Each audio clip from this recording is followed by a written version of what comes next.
Kwanza nimshukuru Mwenyezi Mungu kwa kutukutanisha siku ya leo. Kama mnavyojua na ndio utaratibu wanaofanya kwamba ninapojaliwa kidogo basi nawakumbuka watu wetu wenye mahitaji maalumu, hasa ambao wana shida ya ulemavu wa viungo kwa upande wa watoto, na leo bahati nzuri tuna watu wazima pia ambao wana changamoto basi ya kutembea. Nikaona si vibaya na wenyewe wakashiriki, na mara nyingi nimekuwa nikiwapa watoto zaidi kwa sababu ya kuwasaidia kwenda shule na kuwapunguzia mzigo wazazi kwa ajili ya kuwabeba. Lakini leo tumeona na watu wazima ambao pia wana changamoto hizo basi wapate na wenyewe waweze kupata unafuu kuliko kukaa sehemu moja, basi anaweza kasukumwa akasogea mahali akafanya kingine.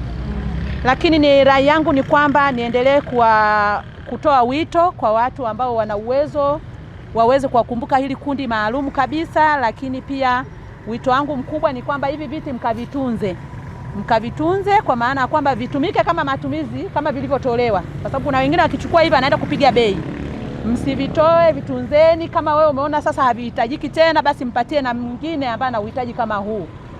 Lakini pia jitihada hizi ni kuendelea kumuunga mkono jitihada za Mheshimiwa Rais wa Jamhuri ya Muungano wa Tanzania Daktari Samia Suluhu Hassan, kwani kwa kipindi chote amekuwa akiwapa kipaumbele watu wenye uhitaji maalum, hasa watu wenye ulemavu wa viungo. Lakini leo ni washukuru ndugu zangu wakiongozwa na mwenyekiti wa UWT ambaye pia ni diwani kwa kuja na kamati yako ya utekelezaji kushirikiana ili kuona namna ya kuja kuwakabidhi viti hivi hawa ndugu zetu ambao wana changamoto au wana ulemavu wa viungo. Kwa hiyo tuendelee kuvitunza, lakini niendelee kutoa wito kwa jamii kwamba tusiwafiche hawa watu wenye mahitaji maalum. Saa nyingine akipata nafasi kama hizi, kama watoto wanaweza kwenda shule akajipatia elimu hata kama ni mlemavu, lakini kesho utamwona pia anaweza akapata kazi, akapata elimu kwa sababu ameendelea kusoma, badala ya kuwaficha ndani. Na wakati mwingine pia mnapowaficha ndani wanakosa matumaini, wanapata msongo wa mawazo. Kwa hiyo anapotoka nje inamsaidia. Kwa mfano vijana wenzetu hapa ambao wana changamoto hizi, wakipata kiti chake badala ya kubebwa, anaweza akasukumwa akaenda mpaka kijiweni kucheka na wenzake, akashiriki hata kunywa chai pamoja, badala ya kusubiri kubebwa na wenzake mpaka apelekwe. Na mtu wa kubeba wakati mwingine hayupo, lakini wa kusukuma tu baiskeli huwezi kumkosa. Lakini kama nilivyosema, tuendelee kuwatoa hawa watu wetu, lakini washukuru pia waheshimiwa madiwani wote kwa kuwaleta hawa watu.